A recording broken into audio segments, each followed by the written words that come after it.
Benarkah gereja hanya sebagai tempat kumpul-kumpulnya orang Kristen belaka?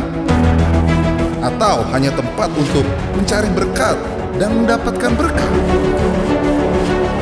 Atau hanya tempat untuk menenangkan jiwa sesaat? Atau hanya tempat untuk berdoa saja? Apakah benar sejatinya gereja bisa membawa dampak dan perubahan atas kota dan bangsa? Apakah bisa gereja Tuhan tetap eksis menghadapi tantangan akhir zaman? Mari temukan jawabannya di Ruang Tyrannus, The Room of Revivalists and Reformers. Selamat datang di dalam Ruang Tyrannus, The Room of Revivalists and Reformers. Pada episode yang lampau, Pastor Stephen telah menjelaskan kepada kita bagaimana perbedaan yang sangat jelas antara gereja yang dibangun secara duniawi dengan gereja yang dibangun seturut dengan pola ilahi. Beliau menegaskan bahwa gereja yang dibangun seturut dengan pola dunia ini justru hanya akan menghasilkan kematian. Tetapi gereja yang dibangun seturut dengan pola ilahi justru akan mengalirkan kehidupan yang membuat jemaat bangkit menjadi garam dan terang dunia. Pada episode kali ini kita akan membahas bagaimana tujuan gereja sejatinya. Tentunya bersama dengan narasumber tetap kita, Pastor Stephen Agustinus. Selamat datang Pastor Stephen. Ya, Gideon, terima kasih kita bisa bersama kembali di Ruang Tyrannus ini. Pastor Stephen, di sini ada hal yang cukup menarik dari apa yang Pastor Stephen tulis, Ya. terutama dalam tujuan gereja. Ya. Ada 7 tujuan gereja yang saya tuliskan di dalam buku tersebut. Saya mengambil poin 3, Pastor. Iya. Di sini Pastor Stephen mengatakan ada tujuan gereja yaitu untuk menyatakan pola yang akurat tentang pemerintahan dan keteraturan sorga. Nah, Iya. itu maksudnya seperti apa, Pastor? Ya, gereja seharusnya memanifestasikan flow of life kerajaan sorga di atas muka bumi ini. Dan kalau kita berbicara tentang kerajaan, mau tidak mau kita juga harus menyadari di dalam kerajaan itu ada sang raja. Nah, menyatakan pola pemerintahan dan keteraturan sorga sebetulnya berbicara tentang bagaimana Tuhan seharusnya berkuasa dan memerintah atas gerejanya. Nah, ketika pemerintahan Tuhan ada atas gerejanya, atas kehidupan setiap orang percaya, maka kita akan mendapati di sana akan selalu ada damai sejahtera, akan selalu ada sukacita, dan selalu ada kebenaran. Karena Alkitab menegaskan hal kerajaan sorga bukan masalah makan dan minum, tapi berbicara tentang kebenaran, damai sejahtera, dan sukacita yang datang dari Roh Kudus. Nah, kehidupan sehari-hari orang percaya yang termanifestasi dalam sebuah gereja lokal atau gereja secara universal seharusnya juga terus memanifestasikan kebenaran, damai sejahtera, dan sukacita yang datang dari Roh Kudus. Itulah yang saya maksudkan, gereja seharusnya membawa pola pemerintahan dan pola keteraturan yang ada di dalam sorga. Jadi Pastor Stephen ingin mengatakan bahwa jemaat nggak boleh lagi sedih atau rasa kecewa. Bukankah itu sesuatu yang normal kalau orang lagi dalam masalah atau dalam tekanan? Ya, rasa sedih, rasa kecewa, dan mungkin akumulasi dari berbagai gejolak emosi negatif lain adalah sesuatu yang sangat normal bagi manusia biasa. Tapi ingat baik-baik, ketika kita mengalami kelahiran baru, Roh membuat kita menjadi ciptaan yang baru. Kita itu terlahir di dalam kerajaan untuk kemudian difungsikan di dalam gereja. Terlahir dalam kerajaan. Ya, terlahir di dalam kerajaan dan berfungsi di dalam gereja atau lewat gereja. Kenapa? Karena gereja adalah institusi kerajaan sorga. Dengan orang-orang percaya masih terus bisa merasakan dari waktu ke waktu diganggu oleh emosi negatif, oleh rasa kecewa, rasa sakit hati, dan berbagai macam emosi negatif lain, menunjukkan kalau mereka masih belum betul-betul mengalami pembaharuan akal budi untuk menjadi ciptaan baru. Karena seharusnya sebagai ciptaan baru, Kita ini tidak lagi hidup berdasarkan kehidupan manusiawi kita, tapi kita betul-betul hidup berdasarkan kehidupan Kristus yang kita terima dan harus terus kita tumbuhkan lewat kita mengalami kelahiran baru dan terus bertumbuh melalui persekutuan pribadi kita dengan Tuhan. Nah, dengan adanya kehidupan Kristus dalam diri kita, maka otomatis kita tidak akan lagi dipengaruhi oleh apa yang ada di sekitar kita. Sukacita kita tidak dipengaruhi karena kita dapat berkat atau mendapatkan hadiah tertentu. Sukacita kita juga tidak dipengaruhi oleh faktor-faktor eksternal lainnya. Tapi sukacita, damai sejahtera yang melimpah dalam hidup kita itu dipengaruhi oleh apa yang Roh Kudus kerjakan di dalam batin kita berdasarkan penyingkapan firman yang kita alami, sehingga sifatnya internal. Dan apa yang bersifat internal tidak akan pernah dipengaruhi oleh aspek eksternal. Malah sebaliknya, yang internal inilah yang akan mempengaruhi hal-hal eksternal lainnya. Sama seperti yang dinubuatkan dalam kitab Yehezkiel pasal 47. Alkitab mengatakan Yehezkiel mendapatkan sebuah penglihatan. Ada aliran air kehidupan yang mengalir keluar dari ambang pintu bait suci. Ini semua adalah nubuatan dari keberadaan kita sebagai gereja Tuhan yang seharusnya memanifestasikan keteraturan ilahi dan pola pemerintahan sorga dalam kehidupan sehari-hari kita. Karena Yesus berkata, setiap engkau yang percaya kepadaku, dari dalam hatimu akan mengalir aliran-aliran air hidup. Lalu Paulus sendiri juga menegaskan, tubuhmu adalah bait Roh Kudus. Jadi Yehezkiel melihat apa yang dinubuatkan oleh Paulus dan apa yang disampaikan oleh Yesus. Dari dalam hati kita yang percaya ada aliran air hidup. Tubuh kita adalah bait Roh Kudus. Mulut kita ini seharusnya terus kita pakai untuk mengalirkan aliran air hidup. Karena mulut kita seperti pintu gerbang. Nah, Alkitab menegaskan dalam Yehezkiel 47 itu, kemana saja sungai itu mengalir, ada perubahan di sana. Ada terobosan yang terjadi di sana. Ada kemenangan, ada jiwa-jiwa, ada banyak hal-hal ilahi yang termanifestasi setiap kali sungai itu mengalir ke suatu tempat tertentu. Ini sebetulnya berbicara ketika pemerintahan Tuhan ada atas orang percaya. Pemerintahan Tuhan ada atas gerejanya. Interaksi sehari-hari yang orang percaya lakukan dengan orang-orang lain seharusnya membuat aliran air kehidupan, aliran sukacita, aliran damai sejahtera yang bersumber dari dalam dirinya bisa menjangkau kehidupan banyak orang yang lain. Sehingga orang yang mungkin awalnya datang dengan duka cita, dengan kesedihan, dengan penuh beban berat, ketika mulai berinteraksi dengan orang-orang percaya yang dibangun sesuai dengan pola, mereka akan mendapati ada aliran air hidup yang keluar dari kehidupan jemaat, menjamah kehidupan orang-orang yang berinteraksi tadi dan membawa mereka mengalami perjumpaan dengan Tuhan sendiri. Tapi begini, Pastor Stephen, kan ada pepatah kehidupan juga yang berkata bahwa hidup itu seperti roda. Jadi ya kan wajar kadang-kadang kita sukacita, lalu juga berduka cita. Nah itu kan satu jenis kehidupan yang normal. Nah Pastor Stephen memang tidak percaya bahwa hidup itu seperti roda. Saya nggak percaya hidup seperti roda. Karena Alkitab memberikan penegasan, kehidupan orang percaya dinubuatkan akan terus semakin bertambah terang sampai rembang tengah hari.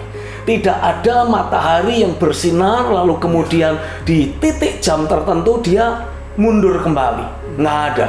Matahari akan terus bersinar sampai, Alkitab mengatakan, sampai rembang tengah hari. Jalan hidup orang benar akan terus bercahaya seperti matahari sampai rembang tengah hari. Artinya apa? Sampai titik jam 12 siang kira-kira. Dan di dalam titik kemuliaan yang terbesar, Tuhan bawa kita pulang ke dalam kemuliaan. Jadi tidak ada lagi kehidupan yang sebentar di atas, sebentar di bawah. No. Kitab Mazmur pasal 18 juga menubuatkan Tuhan akan memperlakukan kita sesuai dengan kebenaran yang ada dalam hidup kita, sesuai dengan kebenaran yang kita praktekkan. Nah, selama kita terus mengejar kebenarannya, disinilah pentingnya pola pemerintahan Tuhan untuk berlaku, untuk termanifestasi menjadi kultur kehidupan sehari-hari setiap orang percaya. Kita harus pastikan kecenderungan hati kita selalu tertuju hanya kepada kebenaran. Kita harus selalu haus lapar akan kebenaran. Nah, selama kita terus mengejar kebenaran, Alkitab menubuatkan jalan hidup orang benar seperti cahaya fajar yang terus sampai rembang tengah hari, dan Tuhan bawa kita dalam kemuliaan. Jadi tidak ada naik dan turun. Karena Alkitab juga menubuatkan dalam kitab Ulangan pasal yang ke-28, kalau kamu baik-baik mendengarkan suara Tuhan Allahmu, Alkitab menubuatkan dalam ayat-ayat selanjutnya, Tuhan akan terus bawa kita naik dan tidak pernah turun. Di mana rodanya itu? Malah Tuhan menunjukkan ini seperti anak tangga. Semakin kita mempraktekkan kebenaran, Roh Kudus akan membawa kita naik lebih tinggi lagi. Tapi kok ada orang percaya yang turun juga? Ya karena dia tidak taat. Sama seperti anak tangga, yang menentukan kita mau naik atau turun bukan tangganya, kitanya. Kalau kita mau terus menaiki anak tangga itu lebih tinggi, lebih naik lagi, bisa. Caranya bagaimana? Praktekkan terus kebenaran, dan kita akan menikmati dimensi kemuliaan, dimensi keilahian akan terus Tuhan tambahkan dalam hidup kita. Nah, persoalannya kan seringkali kita masih punya mindset, punya konsep berpikir, ya namanya masih manusia dari darah dan daging kan ya kadangkala tergoda juga. Roh memang penurut, tapi kan daging lemah. Nah, itu seringkali menjadi alasan-alasan yang kita kemukakan, yang mencoba membenarkan ketidakakuratan yang masih ada dalam hidup kita. Padahal seharusnya kalau kita terus semakin mencintai kebenaran, dan kuasa kebenaran itu menarik datangnya pemerintahan Tuhan dalam hidup kita, apa yang terjadi? Seperti yang tadi saya sebutkan, nubuatan Alkitab menegaskan Tuhan justru bawa kita terus naik dan tidak pernah turun, menjadi kepala dan bukan ekor. Semakin hari semakin bertambah terang sampai rembang tengah hari. Tuhan selalu menjanjikan kehidupan yang terus naik, yang membuat kita turun karena kita sendiri yang menjalani perjalanan yang tidak akurat dengan apa yang Tuhan firmankan. Lalu Pastor Stephen, apa nih langkah-langkah konkret Pastor Stephen? Karena kan kita seringkali sebagai manusia menghadapi situasi-situasi yang kadang tidak terduga, yang bisa aja buat sedih. Tapi kan firman Tuhan jelas tadi yang Pastor Stephen katakan bahwa itu bukan rencana Tuhan seperti itu, kita terus bersedih. Terus langkah-langkah konkretnya tuh seperti apa untuk mengubah emosi kita, perasaan kita itu seperti apa, Pastor? Yang pasti kita harus belajar mendisiplin diri kita untuk tidak menjadikan apa yang kita rasakan dan apa yang kita alami sebagai patokan. Tapi sebaliknya, kita harus menjadikan prinsip firman, itulah yang harus menjadi patokan kita. Nah, selain buku Pola Gereja di Akhir Zaman, beberapa waktu yang lampau saya juga pernah menulis ada satu buku yang berjudul Panduan untuk Hidup dalam Keakuratan. Karena saya mendapati ada banyak orang-orang di atas muka bumi ini, bahkan tidak sedikit hamba-hamba Tuhan, para pendeta, yang tidak memiliki kehidupan yang akurat. Sehingga sebagai akibatnya masih dengan mudah iblis pukul kehidupan mereka. Iblis menggoda dan mereka jatuh. Padahal seandainya kita mau belajar dalam prinsip Alkitab, setiap orang yang lahir dari Allah, kitab 1 Yohanes menegaskan, dia tidak akan pernah lagi jatuh di dalam dosa. Wow, can you imagine? Kita betul-betul hidup tidak lagi tergoda oleh berbagai macam godaan yang datang dari si jahat. Kurang lebihnya, istilahnya begini, minta maaf, kurang lebihnya kita ini pria normal. Lalu kemudian ketika di lampu merah, kita lagi naik motor, ada seseorang yang ya mungkin karena satu dan lain hal menunjukkan kelainan seksual, walaupun dia pria tapi berkelakuan seperti seorang wanita. Nah, bayangkan orang seperti itu mendekati kita dan menggoda-goda kita. Otomatis dengan sendirinya kita bukannya merasa tergoda, justru merasa ngeri. Waduh, ini gimana ini nanti kalau aku dipeluk, kurang lebihnya seperti itu. Minta maaf. Tapi begitulah seharusnya setiap kita sebagai orang percaya terhadap godaan dari si jahat. Seharusnya setiap kali iblis datang menggoda, bukannya kita jadi lirik-lirik dan kemudian mulai tergoda dan mulai jatuh. Seharusnya yang kita rasakan adalah kurang ajar ini. Berani-beraninya dia goda-goda aku. Wah, gebuk nih, kira-kiranya begitu.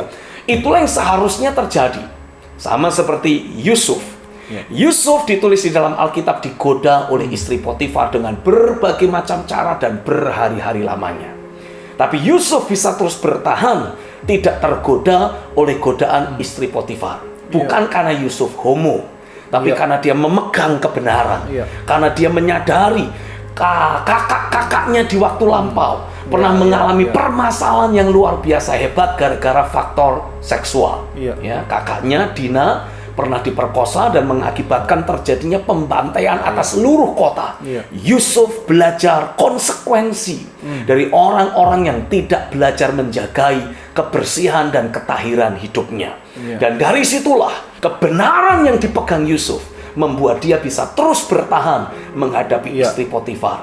Membuat Yusuf akhirnya dipromosikan Tuhan menjadi orang kedua di Mesir. Nah, saya meyakini hal yang sama juga akan terjadi dalam kehidupan kita sebagai orang-orang percaya, bahkan hamba-hamba Tuhan. Kekasih Tuhan, ketika engkau terus belajar bertekun dalam kebenaran, menjadikan firman sebagai patokanmu satu-satunya, saya percaya dan saya bisa sampaikan sebuah pernyataan roh, sebuah nubuatan buat engkau. Dalam kedaulatannya, Tuhan sendiri yang akan mempromosikan engkau. Karena Tuhan mendapati engkau bisa dipercaya. Engkau telah terbukti membangun kehidupanmu di atas prinsip firman. Dan hanya di atas dasar firmannya saja.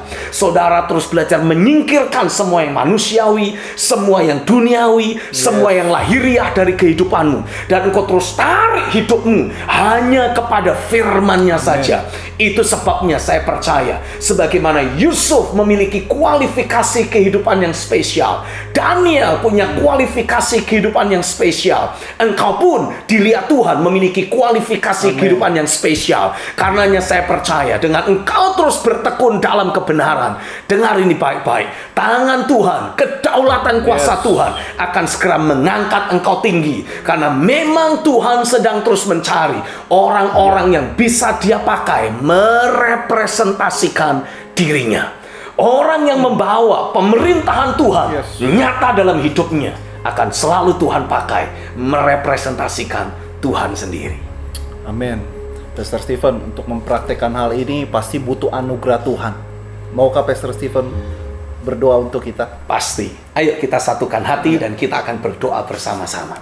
Bapa di sorga, terima kasih untuk pernyataan firman, untuk pernyataan roh, dan untuk arahan-arahan yang Tuhan berikan. Hari ini Tuhan, aku berdoa, berikan kepada setiap kami hati yang penuh tekad, hati yang penuh dengan niat, sehingga dari dalam diri kami ada dorongan yang kuat yang membawa kami terus bertekun di dalam kebenaran-Mu. Karena satu hal yang kami tahu, kebenaran akan membawa kami ditinggikan oleh tangan Tuhan sendiri. Hari ini aku berdoa untuk setiap pemirsa yang mengikuti program Ruang Tiranus saat ini. Biarlah tekad untuk berjalan dalam kebenaran, hidup dalam kebenaran, memastikan ada pemerintahan Tuhan yang berlaku dalam kehidupan setiap kami, akan mulai betul-betul tumbuh, akan mulai betul-betul memanifestasikan dirinya lewat keberadaan kami masing-masing. Dan hari ini aku berdoa, sebagaimana Roh Kudus menolong hidupku, Roh Kudus menolong keberadaanmu, sebagaimana Dia membawa aku mengalami rentetan terobosan yang establish diriku di dalam kebenaran firman. Biarlah hal yang sama terjadi atas setiap pemirsa yang melihat rekaman pada saat ini. Ada establishment di dalam kebenaran yang Tuhan lakukan dalam hidupmu. Terjadilah di dalam nama Yesus. Sama-sama kita katakan amin, amin, amin, amin. Terima kasih Pastor Stephen untuk message-nya hari ini. Sampai ketemu lagi di episode yang akan datang. Tuhan memberkati, and I love you. Saya yakin pemirsa, apa yang telah disampaikan oleh Pastor Stephen itu sangat memberkati dan juga membangun kehidupan Anda. Tapi jangan hanya berhenti melihat dan mendengar tayangan ini. Pastikan Anda menjadi pelaku dari kebenaran itu sendiri. Oleh karena itu, segera miliki buku Pola Gereja Akhir Zaman. Di sini saudara akan mendapatkan penjelasan yang sangat detail bagaimana seharusnya membangun gereja seturut dengan pola ilahi. Jangan berlama-lama lagi, segera miliki buku Pola Gereja Akhir Zaman. Saya Gideon, sampai berjumpa kembali di dalam Ruang Tiranus, The Room of Revivalists and Reformers.